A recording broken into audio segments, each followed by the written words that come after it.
ગુજરાતમાંથી અવારનવાર લાંચી અધિકારીઓ સામે એસીબી દ્વારા તવાઈ બોલાવવામાં આવતી હોય છે. તેમને જે ગેરકાયદેસર રીતે આવક રડવાનો જે ધંધો હોય છે તેના પર કડક હાથે કાર્યવાહી કરીને અધિકારીઓને જેલના સળિયા પાછળ પણ ધકેલવામાં આવતા હોય છે.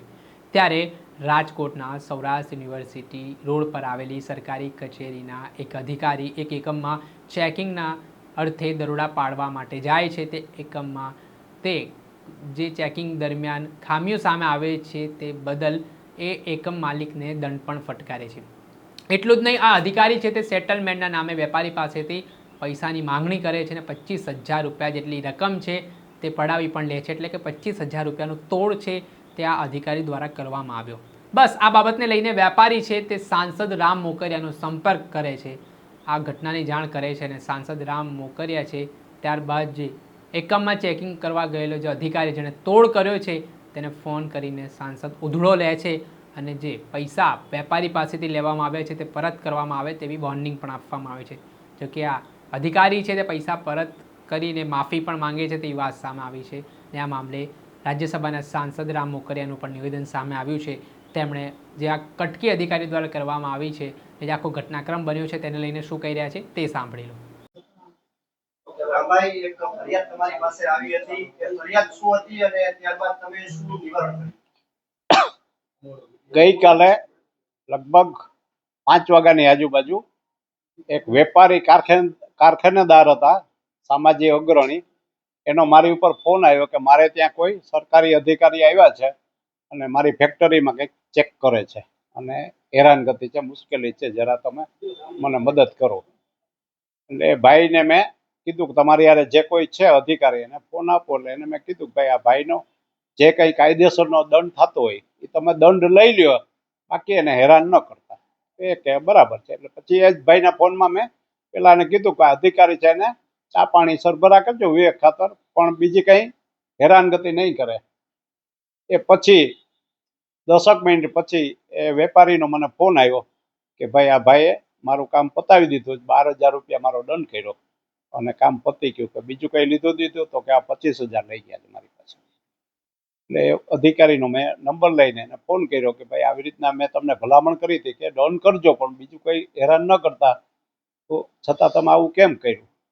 કે મારી ભૂલ થઈ ગઈ, તો એને પૈસા પાછા આપી દો. એટલે ભાઈ એને 10 મિનિટમાં પૈસા પાછા આપી દીધા અને વાત ઇસ્યુ પૂરો થઈ ગયો. મારે તો આપના માધ્યમથી, મીડિયાના માધ્યમથી કહેવાનું છે કે રાજકોટ ખાતે અથવા ક્યાંય કોઈ સરકારી અધિકારી કચેરીમાં કોઈ ખોટી હેરાનગતિ અથવા કામ ટલે ચડાવે અને તમારી પાસે કોઈ રૂશ્વત માગે તો એના માટે એની ફરિયાદ કરો એસીબીમાં, અથવા તો અમારી પાસે કોઈ રજૂઆત આવશે તો અમે એનું સોલ્યુશન કાઢશું. કારણ કે સાચા કામના ખોટા પૈસા કોઈ લઈ જાય એ વ્યાજબી વાત નથી અને એની હું સખત વિરોધમાં છું. એટલે એ વાત હતી અને એ ભાઈ આજે ફરીથી મારી પાસે માફી માંગવા માટે આવ્યા હતા. વેપારી તો બધા ડરે છે એટલે કાર્યવાહી કરવા ન માગે, પણ મને એને આભાર માટે અને તમારો એમ કે આ થઈ ગયું સારું એવું કીધું. પણ મારે ખરેખર સૌ અપીલ કરવી પ્રજા, વેપારી, ઉદ્યોગપતિને કે બધા લોકો બહાર આવે અને જેને ખોટી હેરાનગતિ થતી હોય એ દૂર કરવા માટે અમારા જેવા લોકોનો પણ સહયોગ લે અને સૌરાષ્ટ્ર ગુજરાતમાં, રાજકોટમાં ધંધાનો વિકાસ થાય, ઉદ્યોગપતિને પ્રોત્સાહન મળે અને મોદી સાહેબની જે નેમ છે કે સૌરાષ્ટ્રમાં પણ રાજકોટમાં ધબધબતું રહે ઔદ્યોગિક રીતે, બધી રીતે સલામત, એના માટેની જે કોઈ બાબતો હોય એમાં અમે જાગૃત સંસદ સભ્ય તરીકે પબ્લિકને અથવા તો ઉદ્યોગપતિઓને મદદ કરવા હરમેશ તૈયાર છે. હું એમના મિનિસ્ટરને જાણ કરીશ કે ભાઈ આ અધિકારી છે ને આવું કરે છે, તો તમે એના માટે પગલાં લેજો. એ તો સ્વાભાવિક છે, કરવી જ જોઈએ ને, તો જ ખબર પડે ઉપર કે આ લોકો ગુજરાત સરકારનું કે નામ બગાડે છે પોતાના નિજી સ્વાર્થ માટે.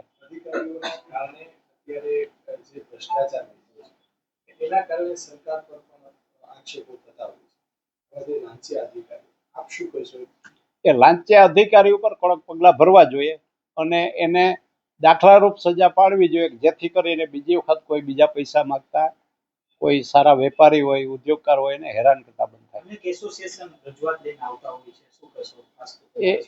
એસોસિએશન વાળા જે રજૂઆત આવે છે, માનો જીબી વાળા બીજા કોઈ આવે તો એને અમે ન્યાય આપીએ જે તે ખાતાના ઉચ્ચ અધિકારીને, અથવા તો લગતા વખતા મંત્રીશ્રીઓને અમે જાણ કરતા હોય છે એના પ્રશ્નનું સોલ્યુશન થતું હોય છે. રામભાઈ, તમે બીજા સાંસદ છો. પહેલા મનસુખભાઈ વસાવાએ પણ આવા આક્ષેપો કર્યા છે. ભ્રષ્ટાચાર વારંવાર અધિકારીઓ કરે છે. અધિકારીઓ સાંસદોનું નેતાનું માનતા નથી. હવે આ બીજી વાર આ પ્રકારની ઘટના તમે તો રૂબરૂ આ પકડી છે આવી ઘટના, એટલે ભ્રષ્ટાચાર થઈ રહ્યો છે એવું ક્યાંક માનો છો તમે? હવે એમાં મારે કંઈ કહેવા નથી. મેં જે આ બાબત હતી ને તમે જે પૂછ્યો ને જવાબ આપું, બીજાની કોઈ કમ્પેર કરવા કે બીજા કોણ શું કરે છે એમાં મને રસ નથી. પણ મારી પાસે જે રજૂઆત આવી એનું મેં સોલ્યુશન કાઢ્યું ને એ સોલ્યુશન કાઢવું જરૂરી છે કે ઉદ્યોગપતિઓ છે કે નાના વેપારી છે ખોટી રીતે દંડાય નહીં. આપણો હેતુ એ હોય કે વેપાર ધંધો શાંતિથી સારી રીતે થાય અને એના માટે જો કોઈ પ્રજાના પ્રહરી જાગૃત હોય, કોઈ પણ નેતાઓ કે ચૂંટાયેલા પ્રતિનિધિ, એને એનો ધ્યાન રાખવું જોઈએ. કેમ કે બધી સરકાર પાસે બધી માહિતી ન પહોંચે, પણ ફિલ્ડમાં જે હોય કાર્યકર્તા આગેવાનો એની પાસે માહિતી હોય તો એનું સોલ્યુશન તો મેં જાતે કર્યું. પણ મારે ખરેખર ઉપર પણ મેં એસીબીના અધિકારીને જાણ કરી હતી.